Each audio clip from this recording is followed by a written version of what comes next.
Hi everyone, welcome back. Today we're going to get back to work because we still got at least another week before we go racing, and we might as well get something done around here for once.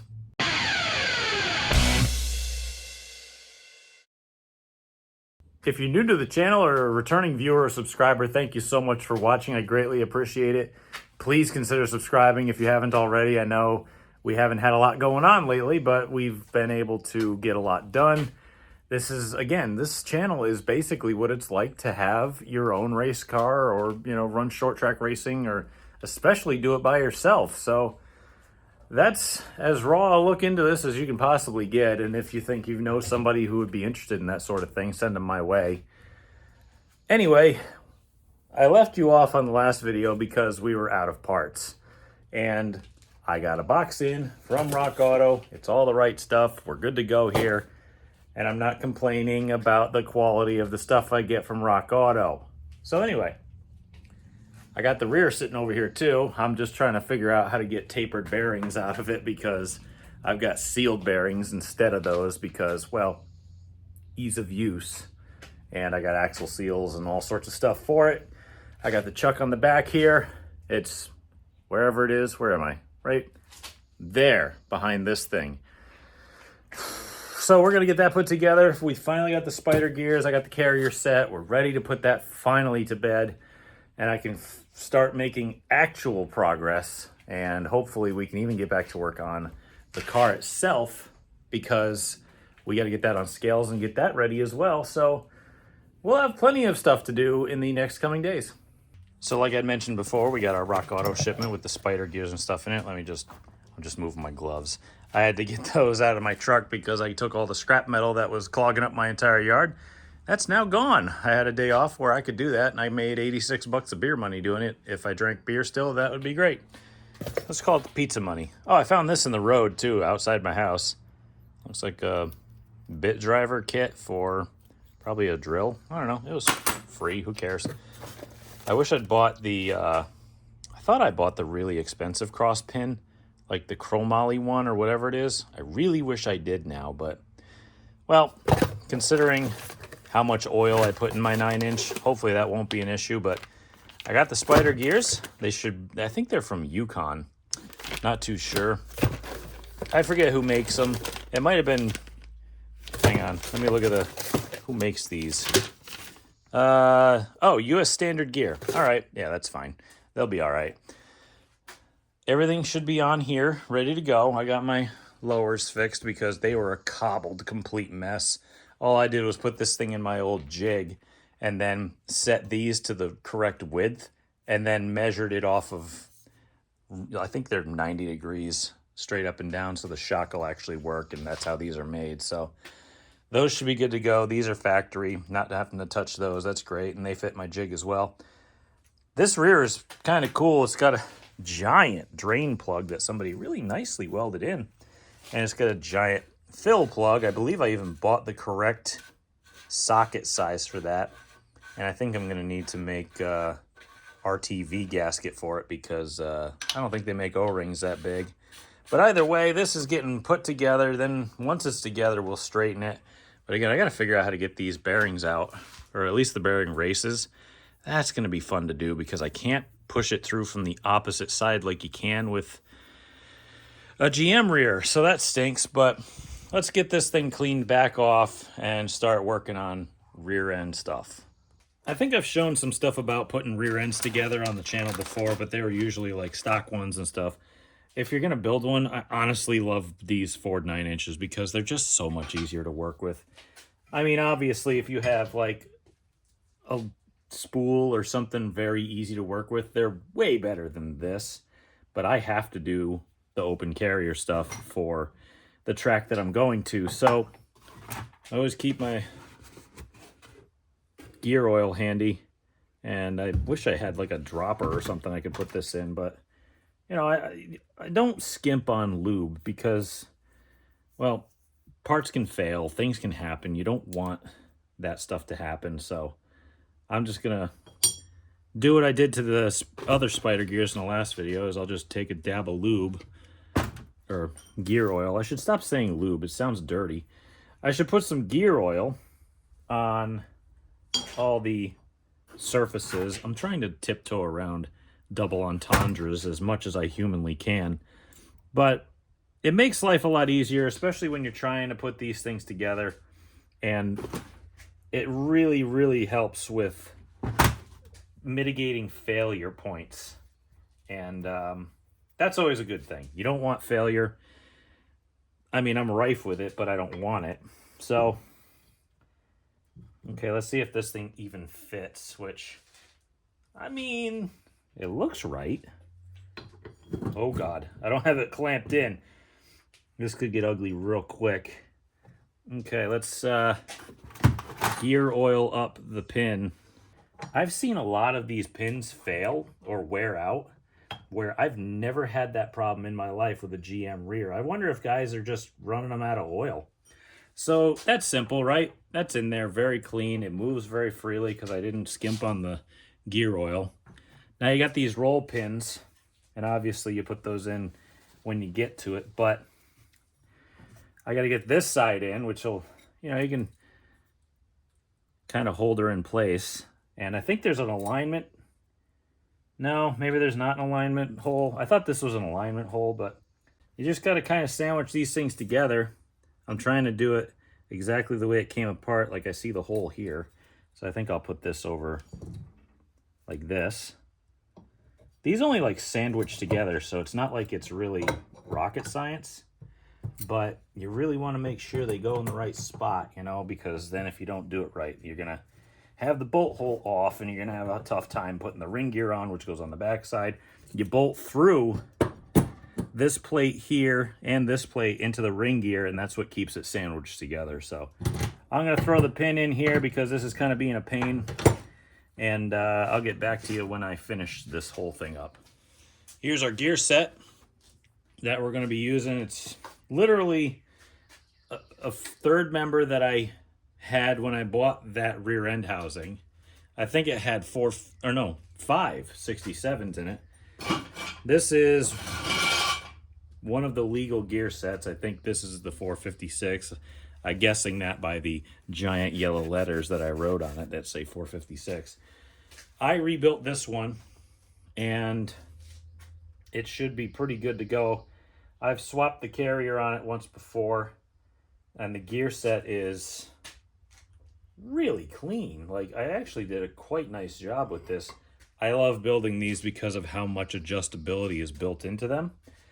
The carrier, you literally take these lock pins or lock tabs or whatever you want to call them off, and you can spin the adjusters on the carrier to move it in and out. You don't need shims. It's awesome. What you do need shims for is the front bearing, sometimes called the Daytona bearing, but there's two different types of bearings. There's the stock one, and there's the Daytona bearing, which is a bigger one, meant for a lot more abuse. I don't have that because I have a crate motor. I'm not going to kill this thing. So, trust me, if I haven't killed the GM 7.5 yet, the Ford 9-inch is going to be a much stronger nut to crack. Here, I got some wood here. Let's just knock on that real quick. All right, this thing is real clean.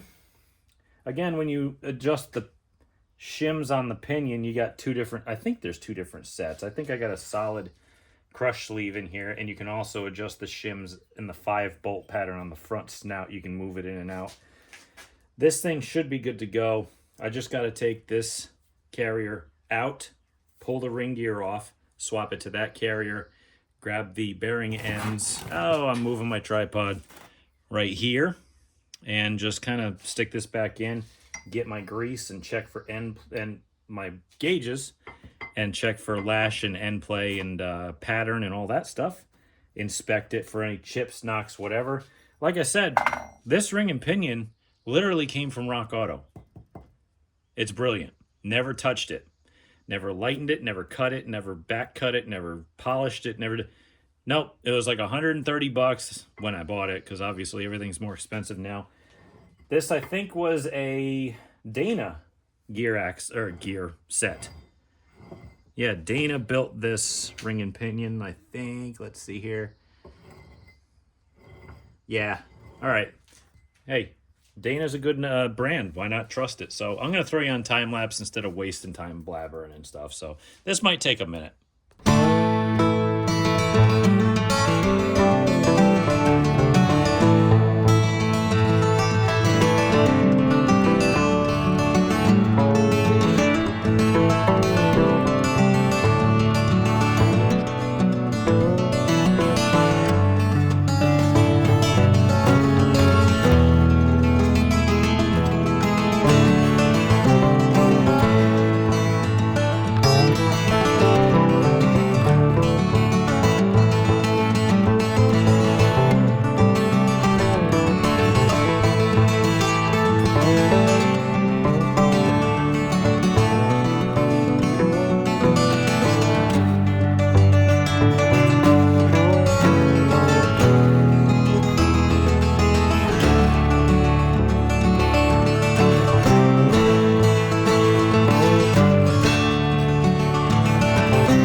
Excuse the fan going, there's no air in here, and I'm a weakling when it comes to heat because I live in New England, but she's done. I just got to torque the caps. I got her snug tight just so I could adjust these a little easier. I'll torque them down. I got the backlash to about 11 thousandths, which it's a used gear set, so that's acceptable. And the pattern, as you can tell, right in the middle and right in the middle. So good pinion depth setting. Will save you a lot of headache on this side if you need to move things around like I do. But your pinion's really what matters, because this thing side to side won't save everything. It's all in the pinion. But I like building these. These are easy. They're nice. They're so much easier than the other crap that I've been building. But that's ready to go. I just got to torque these, like I said, and we'll move on to something else, like fighting a horrific battle against bearing races. She's all done. I had a little bit of a snafu because I'm kind of a power tool nut. And I kind of righty-loosied this lock strap bolt here. And so I had to break out the old tap kit and make it a little bit bigger than the other one. But she's ready to go otherwise. And she feels great, moves perfect. Should be nice and smooth. I mean, you just breathe on this thing and it rotates. It's really nice. So again, I was getting ready to move on, and then I tried to torque it and put these on, and whoopsie, that didn't go so well. So I got the 9-inch tube axle housing, whatever, hanging out here, and I'm just kind of looking at these bearing races to see how I can get them out, because that's really going to stink, it looks like. And then I peered over and I saw the, disc brake bracket, kind of standard. And then I grabbed a disc bolt, or a disc brake caliper bolt.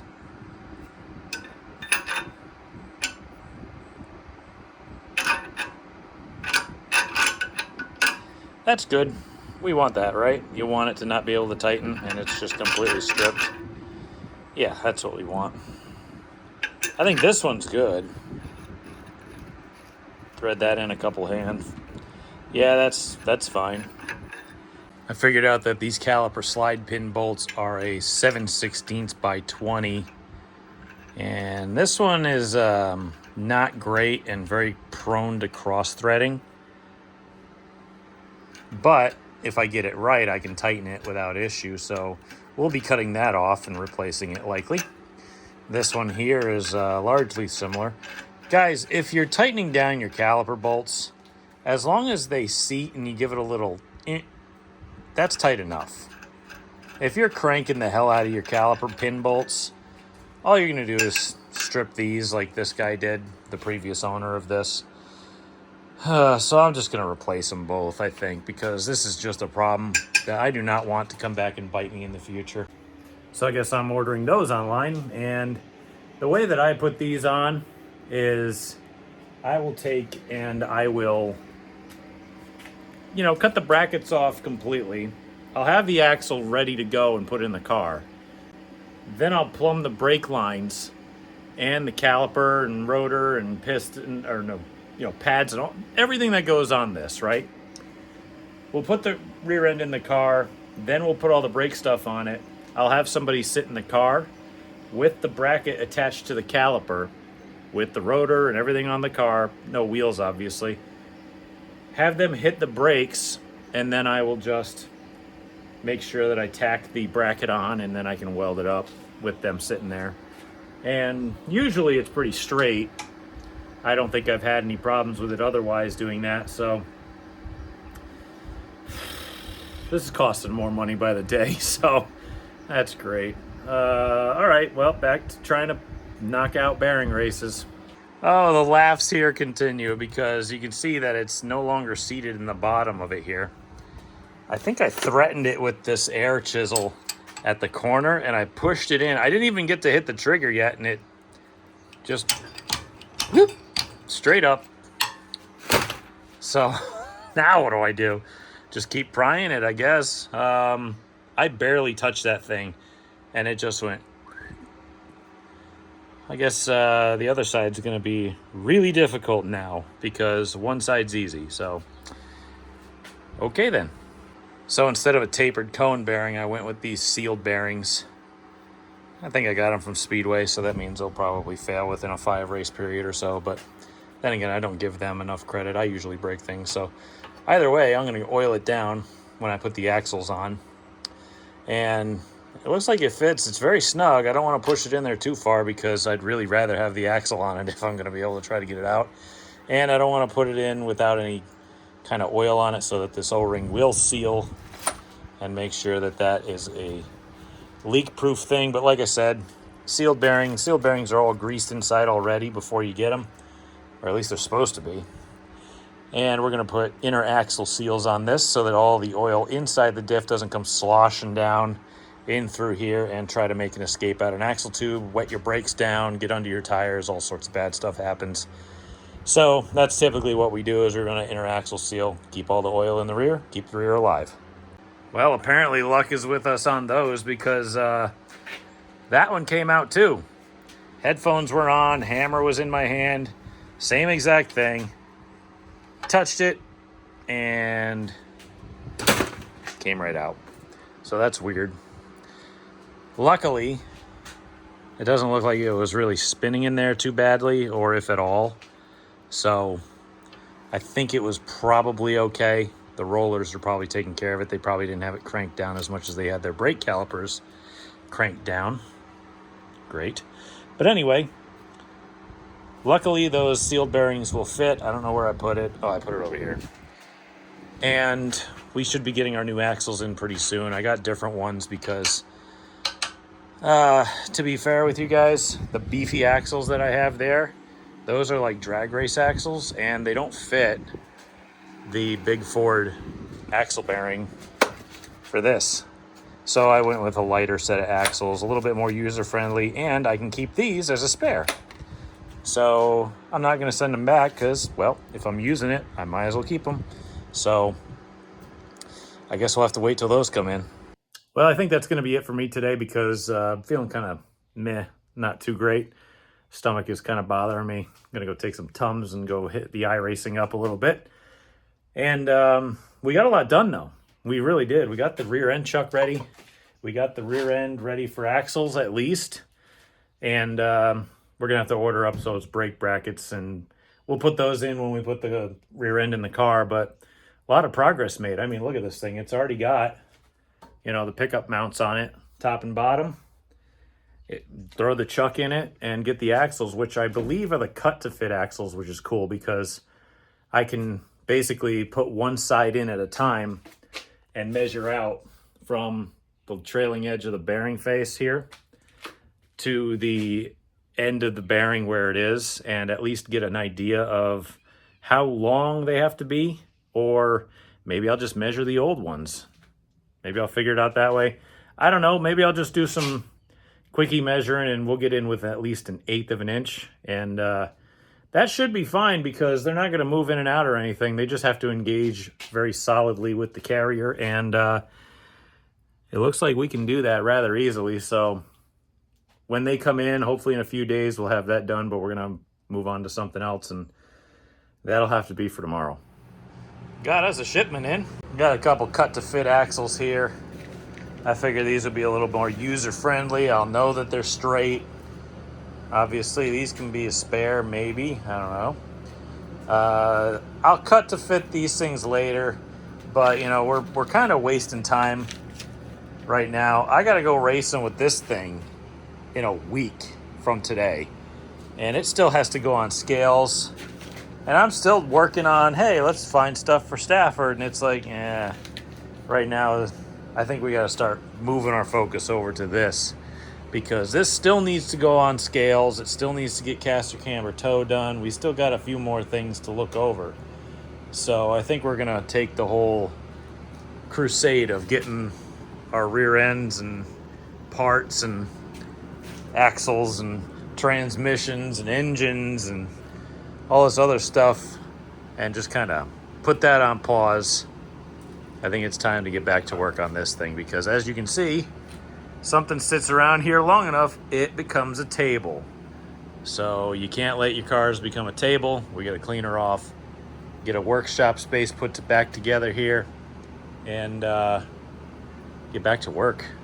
You know, before we get to cleaning up, I might as well put the lug studs in here, because these Speedway axles come with 3 different bolt patterns, it looks like. 5 on 5, 5 on 4 3/4, 5 on 4 1/2. So it's like 5 on 5, big old racer one, 5 on 4 3/4 Chevy, 5 on 4 1/2, usually Ford, could be others. So they come loaded with bearings and everything, seals and whatnot, but I got the studs for them. I might as well keep fighting this thing instead of putting it like on the ground face down like I should. There we go. And I got the long ones too. I got the 4 inchers, because at Stafford, well, you're allowed to run a little bit wider than normal. So we run a little bit bigger spacer on it. I'll get to putting those in the right spots, and hopefully I don't screw up, because I'd hate to hammer them back out. And then we can move on to this thing.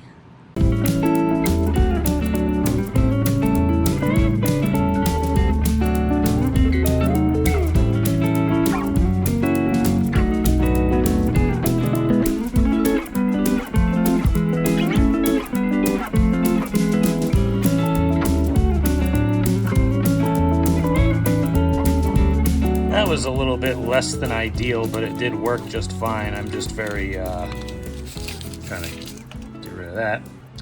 I'm very cautious when it comes to this sort of stuff, because in all essence, I don't like using an impact gun to put these in. I'd rather press them in. But because the amount of force I needed was literally at least 2 battery icons on my Milwaukee, which is like 1,200 foot-pounds, and I'm like, oh, I hope these lug studs are strong, because I'm gonna need them to be. That, and you know, these bearings that they pressed on here are not the kind I like. I like the sealed ones, but you know what? As long as they work, I honestly don't care. So these are done.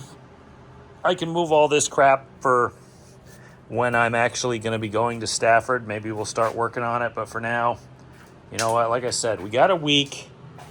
We got to make sure this thing is ready, and I know that there's going to be issues along the way, because there always is. You never know. Every single time you work on a race car, you touch a bolt, something else changes. And if you got to chase all those down, it's going to take you a while. And well, you know what? I want to make sure that I allot myself enough time. And as much as I hate to say it, I might be giving up on racing at Thompson, but that doesn't mean I'm giving up racing in general. I need to be better. So that's what we're doing, and that's what we've been doing for at least the last few weeks, the last few months, last few years. I mean, we're working, and we're working really hard to get this thing ready, and I've made a lot of real strides forward. It's just a matter of, okay, now what do we do? And when you're doing stuff like final setup, caster camber toe, scale, etc., well, you're going to run into a bunch of different issues. Like I just mentioned, stuff changes, things happen. I already did bump steer, and hopefully not a lot changes there. I'm pretty sure it shouldn't. We didn't change a heck of a lot up front. So fingers crossed that doesn't go too far. Steering is centered. Car's been strung about 15 times. All I really have to do is buy fuel, which I think I have some in the trailer, but I need some to scale it because I want to make sure it's got a full load in there. And clean it off, because yeah, there's like a car battery over there. I don't even know what it's for, but again, you got to just make your life easier around you, and that's exactly where I'm at right now. So get her cleaned off. We'll get a workspace conducive to setting a car up.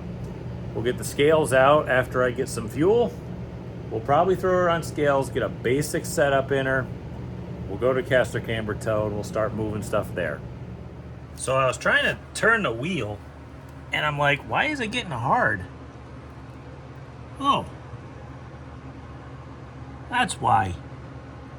Huh. Well, that's weird. I guess I'm gonna have to trim that back, because you never know.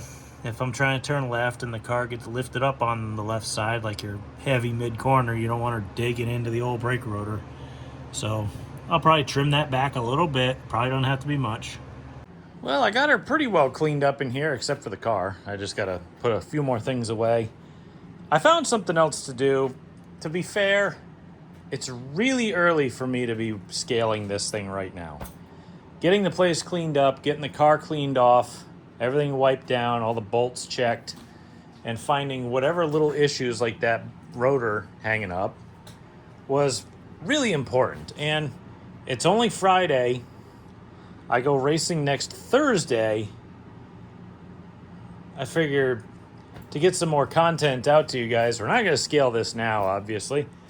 I'm going to keep getting parts together. Now, like I say at the beginning and end of videos, this is really kind of what it's like to own a race car if you're a one-man show or a very limited crew or somebody like that. Just a short track, you know, Friday, Saturday, Sunday, whatever night of the week you racer. This is sometimes what happens. You know, what if you have a rain out and your car sits all week? Well, you might want to get stuff together and might want to get ready. I'm still waiting for parts, but I just wanted to show you one quick thing that I think will help us out in our transition to a new track. Now, you saw me recondition these probably in a previous video, and they are nice lowers. They got the legal bushings. I think they're urethane, polyurethane, whatever you want to call them. And they got new ball joints and everything in them. They're cleaned up, they're painted, they're trimmed to miss the brake rotor. So that's all well and good, but they are used. I have run these before, and I don't really know if I've ever hit anything with them. So I'm going to break down these over here that are stock virgin, probably off a 6-cylinder Monte Carlo, if I had to guess, based on the size of the sway bar that was on the chassis that I pulled it off of. So there's a few rivets we got to cut off. There's a bunch of bolts that are frozen in there, shock stuff, and those bushings. All of it needs to go, and you can do it without a press. And let me show you. If you need to do bushings and ball joints on your stock vehicle or race car, you can get one of these. It's literally just a ball joint service unit. I use this to put ball joints in my pickup truck and take bushings on and off and such. Like I said, if you don't have the shop space for a press and maybe you have just a vise, this will suffice. I know that rhymes. I didn't do it on purpose. Don't use an impact wrench though. Oh, they do put that inside of it. I always oil the threads a whole ton and then use it with just a hand, tools and stuff, but might need a breaker bar if you own one of these, but they do work and they work really well. So I'm going to go use that on those lowers over there, and then we can start cleaning them up and dressing those too.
set up to pull this ball, use this ball joint ripper to get this bushing out.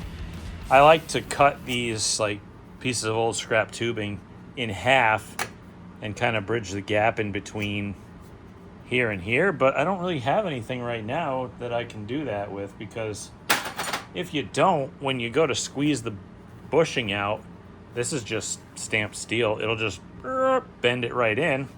But I'll give you a little demonstration while I try to find some sort of a solution. Oh, that is a lot bigger. Hang on a second. Okay, now with the proper sized socket, just kind of tighten it up. Oh, it's moving on one side, which is the exact thing that I thought would happen. See, this is good for demonstration purposes. You notice this side started moving in. That's why you put a bridge in there for that gap. Oh, Jesus. And you honestly tighten your tighten your lower down so it doesn't go nowhere. So I'm going to loosen this up and see if I can find something to go in here. That way it'll at least bridge the gap without squishing it, because if you squish it, you're essentially bending it, so it's not really what I want to do here. So we're going to figure this out real quick. All right, I grabbed a piece of exhaust tubing and just cut it in half and hammered it in there. Probably not the best, but it will bridge the gap. I'll give her another couple cranks here. See if I can't make at least a little bit of progress or destroy it completely. Pop. That was a good sound. Oh, God. It takes a lot of force to do this if you're going to do it with no press. You also need a much stronger vise than the one that I have. Okay, so I had to break the chop saw out and a piece of old 1.5-inch roll bar tubing from the scrap pile, and I made this little guy. So I hope it actually does something now. It's not exactly the safest way to do it, but you know, sometimes you're forced to make your own parts and tools, and you know, just make sure you wear safety glasses. That's all I gotta say. See, the problem is that this kit, I didn't pork it or nothing. This kit doesn't come with a bit for this. I bought a cheap set, so don't think that my results are verbatim, but like, you know, if you're gonna buy one of these, buy a decent set. That way at least you'll get at least a better opportunity for you to maybe get what you need out of it. Or maybe I just didn't cut it completely square or flush. Oh, come on, you're giving me good hope here. All right, please don't explode in my face. That's not good. I'll just keep going. How much you want to bet I'm just porking the bushing out of it?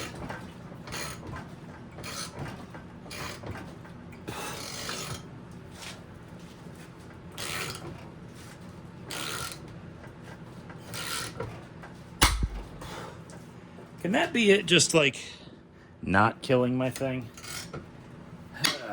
Yeah, I just went till I destroyed it. You gotta trust me on this, though. You actually can get one of these to work, because I've done it plenty of times. Apparently it's just not with this one, so I'll probably resort to using the press, because, you know, at least that works.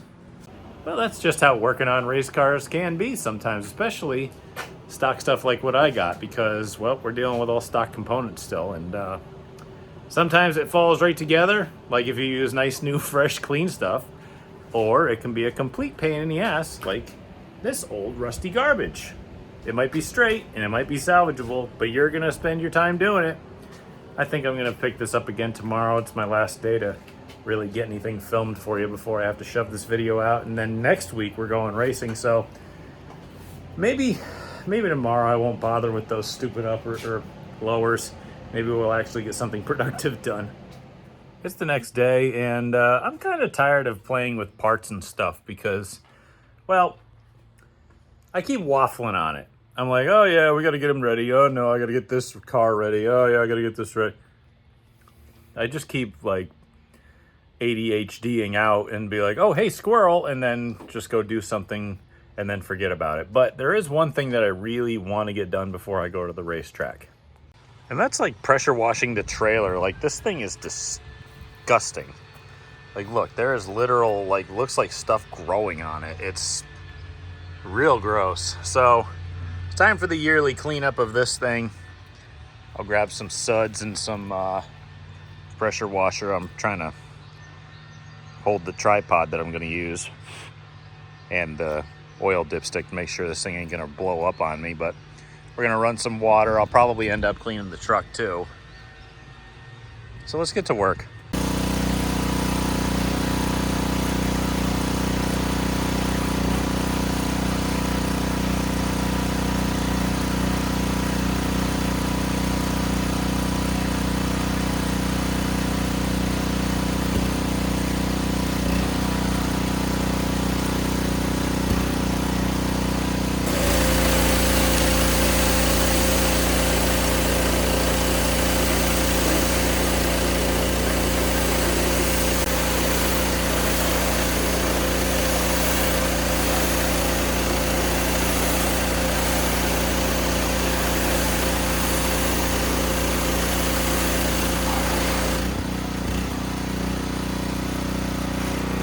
You know, this thing came out really well.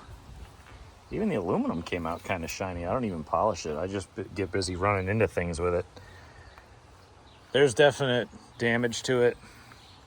I mean, it's a 2011, and she's been all over the place. So I'm probably going to get at least 2 sheets. Yeah, I might have to throw some screws in that, tape over it just to keep the weather out until I can fix it.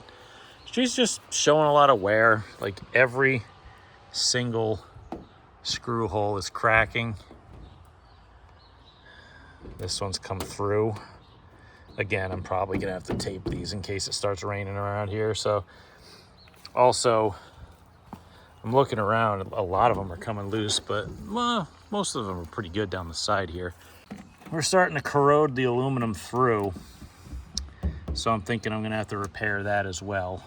I can do a whole video about doing repairs to that thing. Probably cost me a pretty penny though, because aluminum is rather pricey, and that stinks. But, well guys, I've run out of time on this video.